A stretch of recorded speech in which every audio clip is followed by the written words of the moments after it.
নমস্কাৰ বন্ধুসকল আজি আমি ডিসকাস কৰিবলৈ গৈ আছো ব্ৰহ্মপুত্ৰ ৰিভাৰ সিস্টেম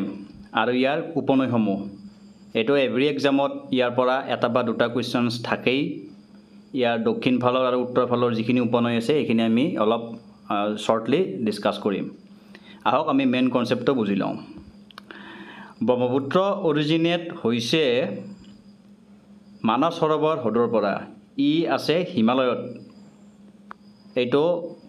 টিবেটত যে হিমালয় আছে একচুয়ালি টিবেটটো অটোনমাস বুলি ধৰে নিজকে কিন্তু চাইনাই তাক নিজৰ পাৰ্ট বুলি মানি লয় এই টিবেটৰ মানস সৰোবৰ হ্ৰদৰ ওচৰৰ এক্স্যাক্টলি মানস সৰোবৰ হ্ৰদ নহয় তাৰ ওচৰৰ আংশী গ্লেচিয়াৰ বোলা এটা গ্লেচিয়াৰৰ পৰা ই বৈ আহিছে বৈ আহি ই অৰুণাচলৰ মাজেৰে আহি ফাৰ্ষ্ট ই ধেমাজিত সোমাইছে ধেমাজিৰ পৰা আহি ই অসমৰ মাজেৰে এনেকৈ বৈ আহি ই বাংলাদেশৰ মাজেৰে আহি গৈ আল্টিমেটলি বংগোপসাগৰত পৰিছে এইখিনিতে মই এটা কথা উল্লেখ কৰি ললো আপোনালোকক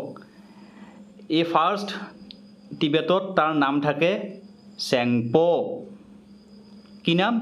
চেংপো চাইনা বা টিবেটত তাক কোৱা হয় চেংপো ই চেংপো নাম লৈ আহিল আহি সোমাল অৰুণাচলত ফাৰ্ষ্ট যিখিনি ই ফাৰ্ষ্ট সোমাই পৰ্বতৰ যিখিনি এৰিয়া আছে হিল এৰিয়া সেইখিনিত তাৰ নাম থাকে চিয়াং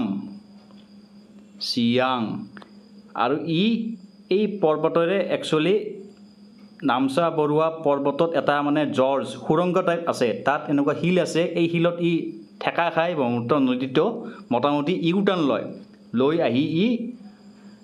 ধেমাজিত সোমায় আৰু যেতিয়া ই এই চিয়াং নদীটো মানে ব্ৰহ্মপুত্ৰটো যেতিয়া প্লেন জাগা পায় অৰুণাচলৰ পৰা আহি তেতিয়া তাক কয় দিহাং আৰু দিবাং লৈ আপোনালোকে কনফিউজ নকৰিব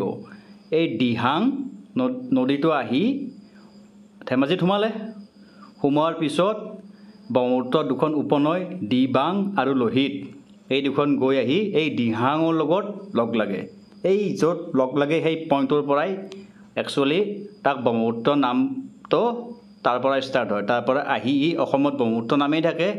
আহি ই বাংলাদেশ ধুবুৰী হৈ ই বাংলাদেশ গৈ পায় এই বাংলাদেশত তাৰ নাম থাকে ব্ৰহ্মপুত্ৰৰ যমুনা এইটো আপোনালোকে গংগাৰ উপনৈ যমুনাৰ লগত কনফিউজ নকৰিব সেইখন এখন বেলেগ নদী হয় যমুনা নাম ললে লোৱাৰ পিছত এই মেইন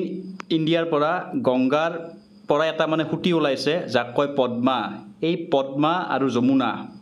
এইটো লগ লাগি ই নাম লয় মেঘনা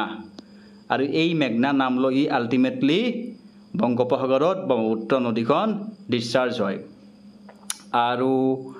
মানে ডিসচাৰ্জ হিচাপত ব্ৰহ্মপুত্ৰটো ৱৰ্ল্ডৰ 9th লাৰ্জেষ্ট হয় এতিয়াৰ ইনফৰমেশ্যন অনুসৰি ডিসচাৰ্জ হিচাপত আৰু ৱৰ্ল্ডৰ লাৰ্জেষ্ট হিচাপত 15 হয় 15 আৰু ইয়াৰ টোটাল লেন্থটো মৰলেছ 2900 মান বুলি ধৰক আৰু ইমান মান হয় 2880 কিবা এনেকুৱা আছিল আৰু ইৰ অসমত লেন্থ হ'ল 720 অলমোস্ট 725 কিলোমিটাৰ অসমত তাৰ লেন্থ হৈ গ'ল বুজি পালে এই আৰু এটা ইয়াত আছে এই যেটো চকুৰ নিচিনা দেখিছে একচুয়ালি ব্ৰহ্মপুত্ৰ নদীটো এই লখিমপুৰত দুভাগ হৈ যায় একফাল ৰাইট ফাল একফাল লেফট আৰু এই লেফট একফাল ৰাইট আৰু লেফট হোৱা কাৰণে এই মাজৰ জায়গাখিনিত একচুয়ালি মাটি হৈ যায় মাটি মানে ভিতৰখনি মাটি হৈ যাব এই মাটি হোৱাৰ লগে লগে এইটো এটা হৈ গ'ল দ্বীপ আইল্যান্ড আৰু এই দ্বীপটোই হ'ল মাজুলী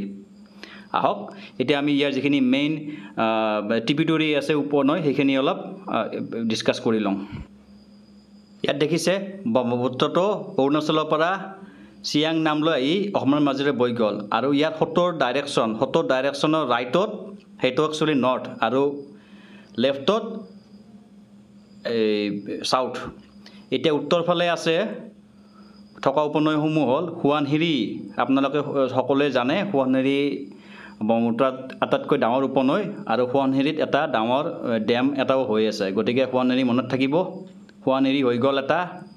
তাৰপিছত এটা হৈ গ'ল কামেং এই কামেঙকে ভৰালি নদী বুলিও কয় ই এটা মানে অৰুণাচলৰ পৰা আহিছে কামেং ই এটা ইম্পৰ্টেণ্ট নদী খুব ইম্পৰ্টেণ্ট তাৰপিছত উত্তৰ ফালে আছে মানস বৰনদী সোণকোষ তিষ্টা এই তিষ্টা নদীটো ছিকিমৰ পৰা অৰিজিনেট হৈ আহি ব্ৰহ্মপুত্ৰত পৰে গতিকে ৰাইটৰ ফাল বা উত্তৰ ফালে আপোনাৰ থাকিল সোৱণশিৰি মানস বৰনদী সোণকোষ তিষ্টা আৰু এটা আছে ইয়াত এইটো দেখুওৱা নাই এইটো আই আছে আই আৰু এই আই নদীৰ ওচৰত পাৰত দুজিং ফেষ্টিভেল হয় আৰু চাউথৰ ফালে থাকিল এইটো ক'লোৱে মই লোহিত থাকিব লোহিত গৈ আহি পেলাই এই দিবাং লোহিত এই তিনিটা য'ত লগ লাগিছে তাৰপৰা ব্ৰহ্মপুত্ৰ গতিকে চাউথৰ ফালে হ'ল লোহিত দিখৌ ধনচিৰি কপিলি ইয়াত দুটা দেখুওৱা নাই দুধনৈ কৃষ্ণাই এইকেইটা দেখুওৱা নাই আপোনালোকে এইটো এটা ট্ৰিক্স হ'ল কি যিকোনো এটা একফালৰ মনত ৰাখিলে হ'ব কাম চলি যাব উত্তৰৰ নৰ্থৰ ফালৰখিনি মনত ৰাখিলে বেছি সুবিধা কাৰণ এইখিনি বেছি ইম্পৰ্টেণ্ট হয় সেইফালে আছে সোৱণশিৰি মানস বৰনদী সোণকোষ তিষ্টা মনত থাকিব সোৱণশিৰি এইখনটো মনত থাকিব সকলোতকৈ ডাঙৰখন সোৱণশিৰিত আছে ধেমাজিৰ ওচৰত সোৱণশিৰি মানস বৰনদী সোণকোষ তিষ্টা এইখিনি উত্তৰ ফালে আছে আৰু উত্তৰ ফালৰ যিখিনি গোটেই আছে সেইখিনি গোটেই মনত কৰি ল'ব এতিয়া লেফ্টৰখিনি মনত নকৰিলেও হ'ব আজি ইয়াত কিছুমানে কোড বনাই কৰে আপোনালোকে যেনেকৈ ভাল পায় কিন্তু মোৰ হিচাপত এইটো এনেকৈ কৰিলে মানে মনত থাকিব বস্তুখিনি উত্তৰ ফালে থাকিল সোৱণশিৰি সকলোতকৈ ডাঙৰখন আছে নৰ্থত সোৱণশিৰি কামেংটো অৰুণাচলৰ পৰা আহিছে এনেকৈ মনত ৰাখিব গতিকে অৰুণাচল আমাৰ উত্তৰত আছে কামেং সোৱণশিৰি